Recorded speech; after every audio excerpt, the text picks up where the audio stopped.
ही है, इसमें कोई सामान नहीं लाना है, कोई पैसा नहीं लगना है, आपने अपने साथ जुड़ना है बस। कोई धारणा नहीं, कोई मान्यता नहीं, ऐसा करना है, ऐसा नहीं करना है, ऐसा करना है, ऐसा कुछ भी नहीं है। आप अपने साथ ही जुड़ेंगे। जब अपने आपके अंदर ही सारा कुछ है तो फिर बाहर से चाहिए क्या। जैसे रामचरितमानस में आता है, जब काकभूषणी गरुड़ जी को उपदेश करते हैं उत्तरकांड में, तो वो उसको बोलते हैं कि राम भक्ति चिंता मणि सुंदर। तो राम की भक्ति है वो चिंताओं की एक ठीक करने वाली, एक मिटाने वाली एक मणि है, बड़ी सुंदर है। बसे गरुड़ जाके उर अंतर, और वो कहां बसती है? आपके अंदर। हे पक्षीराज गरुड़, वो आपके अंदर बसती है। और वहां क्या है? परम प्रकाश रूप दिन राती, नहीं चाहिए कछु दिया घृत बाती।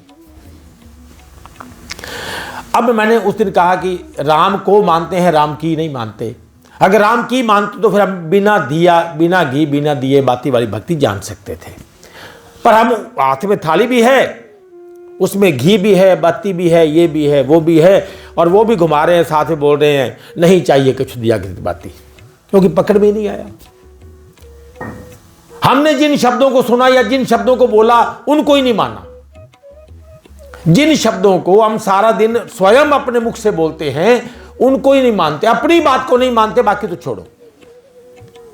बोलते हैं परमात्मा सर्वव्यापक है, ये तो आम सभी बोलते हैं। हम बोलते हैं कि तू मेरा राखा, एक थाई तो नहीं बोलते, तू मेरा राखा सबनी थाई। तो सबनी थाई में क्या आ गया? हर जगह तू मेरा रखवाला है, बस हर जगह। तो इसमें परमात्मा सर्वव्यापक हो गया, सब जगह। परंतु मानते हैं जो कोई एक जगह बैठा है, मेरा एक संस्थान है, उसमें ही मेरा परमात्मा है, उसमें मेरा गुरु है, वही मेरा स्थान है, हम उसी को मानते हैं, दूसरी तरफ हम नहीं जाते। तो ये सर्वव्यापकता खत्म हो गई। काहे की सर्वव्यापकता रही? जब मेरा इष्ट, मेरा परमात्मा, मेरी मान्यता, मेरी धारणा एक जगह स्थित है तो परमात्मा सर्वव्यापक नहीं है। मैं परमात्मा को मानता ही नहीं हूं, सीधी बात यह है। सर्वव्यापक है तो पूरी धरती उसी की है। तब कामना भी क्या होगी कि सर्व मंगल मांगल्ये सर्वे भवन्तु सुखिनः सर्वे सन्तु निरामयाः। तो प्रार्थना होगी सब सुखी रहे, सब का मंगल हो। तो यहां तो एक संस्थान दूसरे संस्थान से झगड़ा कर रहा है, कहां सबका मंगल है? सबके मंगल की भावना तब आएगी जब उस सब के पिता एक को जान लोगे। तो जब हम 150 लोगों को बिठा के उस ज्ञान की बात करते हैं तो हमें इस बात का पता है कि इन 50 में ज्ञान वाला कोई एक आदि होगा बस। ये 47-48 लोग केवल सुन के फिर अपने काम में लग जाएंगे, सब ज्ञान भूल जाएगा, कोई याद नहीं रहेगा। वैसे ही जैसे हम पिक्चर देखने गए तो वहां तो रो भी रहे थे, बस बाहर आए, घर में खाना खाया, पिक्चर गायब। तो ज्ञान को भी ऐसे लेते हैं। कईयों के लिए ज्ञान केवल एक मनोरंजन का साधन है, केवल एंटरटेनमेंट बस। कि सुना था, मेरे को तो बड़ा अच्छा लगा, बड़ा अच्छा लगा, बस वो बड़ा अच्छा लगा। हालांकि सत्संग अच्छा नहीं लगता, सत्संग तो व्याकुल करता है कि मुझे ये चाहिए। जैसे आपको भूख लगी हो जोर से, ऊपर से कोई खाने की बात तो सुनाए पर खाना ना दे, तो व्याकुलता बढ़ेगी, व्याकुलता ज्यादा हो जाएगी। तब आदमी रोएगा कि मुझे खाना कब मिलेगा, मुझे बहुत जोरों से भूख लगी है, मुझे प्यास बहुत जोर से लगी। आप पानी की बात सुनाए जा रहे हो, पानी की बात का मैं क्या करूं? उसी प्रकार परमात्मा सुनने का विषय नहीं है, मानने का विषय नहीं है, परमात्मा जानने का विषय है। किसी धर्म ग्रंथ में ये लिखा ही नहीं परमात्मा को मानो ना। रामचरितमानस में आता है कि जाने बिन नहीं होए प्रतीति, और बिन प्रतीति नहीं होए प्रीति। बिना जाने विश्वास कैसे हो सकता है कोई परमात्मा है भी कि नहीं?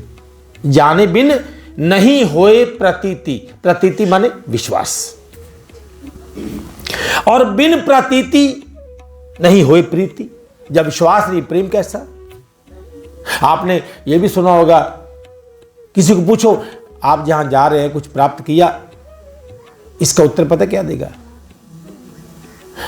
देखो जी, प्राप्त हुआ नहीं हुआ ये नहीं है, ये भरोसे की बात है, हमने विश्वास कर लिया। जब आपने ऐसा बोला कि बिना जाने विश्वास किया, तो आपने राम जी की बात को काट दिया कि नहीं, राम जी का मुझे पता नहीं है, मेरा विचार है कि बस भरोसा करो, विश्वास करो, मिला नहीं मिला छोड़ो। रामचरितमानस में है कि जाने बिन नहीं होए प्रतीति, और बिन प्रतीति नहीं होए प्रीति। विश्वास के बिना प्रेम नहीं हो सकता, और बिन प्रीति नहीं भक्ति दृढ़ाए। बिना प्रीत के भक्ति में दृढ़ता नहीं है, कमजोर है, भक्ति कमजोर है। कैसे कमजोर है?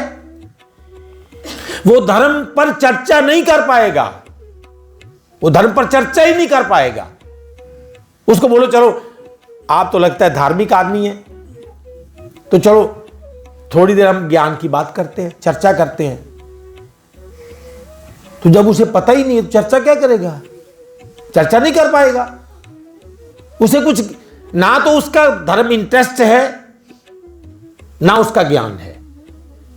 तो जब वो किसी बात का उत्तर नहीं दे पाएगा, फंस जाएगा, तो एक ही बात कहेगा, हम बहस नहीं करते बस। ये बहस थोड़ी है कोई। आप संसार के मामले में तो बहुत बहस करते हैं। कोई 50 रुपए किलो टमाटर बता दे तो आप 5 रुपए के लिए उससे 5 मिनट बहस करते हैं। 5 रुपए की वैल्यू तब ज्यादा हो जाती है। तो भगवान के लिए हम बहस करते ही नहीं। हथियार डालना मतलब कहीं मेरा अहम ना गिर जाए, कहीं यह ना सिद्ध हो जाए कि मैं जानता कुछ नहीं हूं। ठप्पा लगा रखा है मैंने धर्म का, ठप्पा लगा रखा है मैं सत्य संगी हूं, और सत्य का संग कभी किया ही नहीं। तो ये एक ऐसा विषय है, बहुत गहन है, ये बहुत गहन। परंतु क्योंकि मानवता जो मिला है ये परमात्मा को जानने के लिए मिला है, तो इसलिए हम एक छोटा सा आयोजन या कोई भी आयोजन हो रहे हैं तो उसमें अगर 100-50 लोग हैं तो जरूरी नहीं कि 100 के 100 जान लेंगे। हो सकता है 2 ही जानने वाले हों और 98 ना जानने वाले हों, परंतु वो 2 का कल्याण तो हो गया ना। 2 का कल्याण तो हुआ, बहुत है। क्योंकि वास्तविक धर्म को जानने वाले धरती पे ज्यादा लोग नहीं होते, करोड़ों में कोई होता है। अब धरती पे 800 करोड़ लोग हैं। पूरी धरती की आबादी जो है वो 800 करोड़ 2022 की अगर जनगणना देखी जाए तो 800 करोड़ आबादी थी। उसके बाद 2 साल में कितनी बड़ी पता नहीं। तो अगर 800 करोड़ को भी संदेश मिले तो अगर उसमें 8000 ही जाग जाएं तो बहुत है। बाकी तो सब उनके तो एक मतलब आदत की भक्ति है। मैं तो हर रविवार बस जाता हूं, आता हूं, जानता कुछ भी नहीं हूं। तो वो जो 2 हैं, 2 के लिए जो प्रकृति है वो 2 लाख का आयोजन भी करवा सकती है। 2 की इतनी वैल्यू है, उस 2 के लिए वो 2 करोड़ का आयोजन भी करवा सकती है कि मेरे 2 भक्त निकालने हैं। इतना महंगा है ये ज्ञान। अब जो बाकी हैं 100 लोग बैठे, 2 जुड़े, तो बाकी 98 का क्या होगा? उनको भी एक लाभ मिलेगा। वो ज्ञान पर नहीं चले, पर एक लाभ हुआ कि उनका जो नेक्स्ट जीवन है ना वो ठीक हो जाएगा इस जीवन से। क्योंकि एक बार इस उपदेश को सुन लिया, तात्विक उपदेश को सुन लिया, तो उनका जो अगला जीवन है ना वो अच्छा हो जाएगा।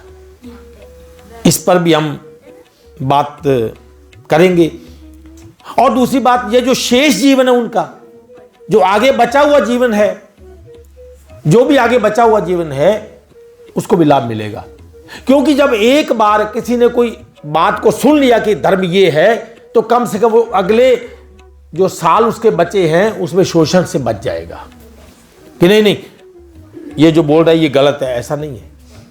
तो कई बार चुप बेटा, कई बार क्या होता है कि कुछ लोग जो आते हैं सत्संग पे तो साल 2 साल नहीं आए, तो 2 साल बाद कहीं और गए तो उनको फीका फीका लगेगा, वो सारा फीका फीका लगेगा। नहीं नहीं नहीं, ये तो सिंपल बात कर रहे हैं। हमारे भी ये भाई बहन बोलते हैं ऐसा, जब उनको कहीं और किसी कार्यक्रम में जाना पड़ता है जहां कोई तत्व की बात ना हो या किसी श्लोक का गलत अर्थ किया जा रहा हो, तो उनको अंदर से ना थोड़ी इरिटेशन होती है कि देखो श्लोक कुछ है, उत्तर कुछ बोल रहे हैं, ये कौन सा विधान हुआ, ये तो धर्म ग्रंथों का अपमान कर रहे हैं। तो इसी का आधार लेके हम आज ये जो पूर्व मीमांसा और उत्तर मीमांसा, इसका जो जिक्र किया गया है अध्याय 3 में किया गया है। अध्याय 3 में जब अध्याय 2 में उनको कर्म की बात सारी समझा रहे हैं, देह और देही की बात समझा रहे हैं, तो जब अध्याय 3 आया तो तब अर्जुन का एक प्रश्न पैदा हो गया। उधर कर्म की बात भी कर रहे हैं, उधर धर्म की बात भी कर रहे हैं। तो अर्जुन ने क्या कहा और कृष्ण जी ने क्या उत्तर दिया, ये पूर्व मीमांसा और उत्तर मीमांसा को परिभाषित करेगा। आइए उसको देखते हैं। हम 3 के 1 से शुरू करेंगे। अध्याय 3 का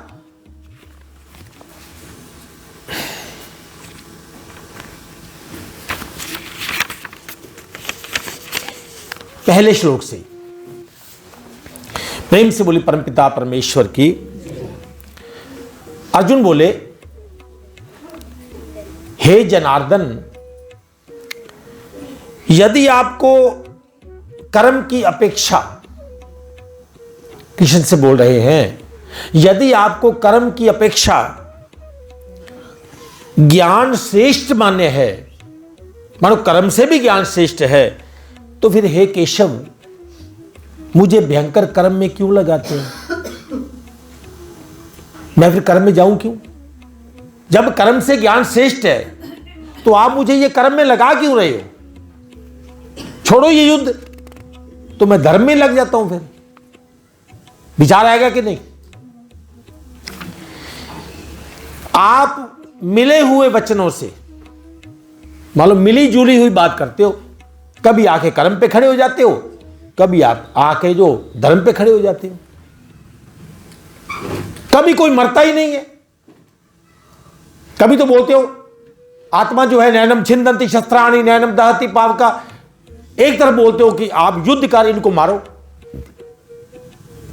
तो आप तो अपनी बात को काट रहे हो। जब कोई मरता ही नहीं है तो मारूं किसको? मरेगा ही नहीं वो। तो कर्म धर्म ये मिले जुले शब्द बोलते हो आप, ये मेरी समझ से बाहर है।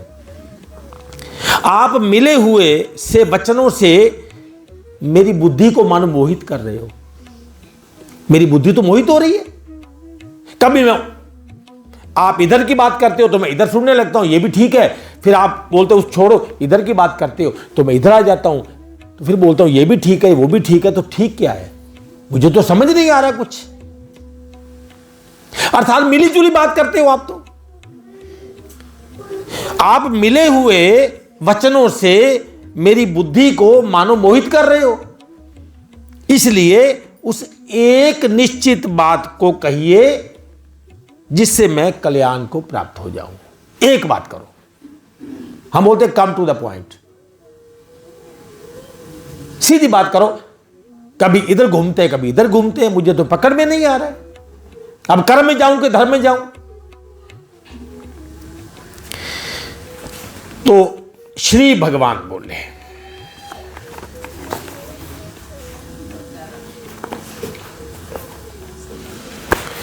अध्याय 3 का श्लोक नंबर 3, इसमें उन्होंने इसका उत्तर दिया। हे निष्पाप, हे निष्पाप, इस लोक में 2 प्रकार की निष्ठा मेरे द्वारा पहले कही गई है। मैंने 2 निष्ठाओं की बात की है।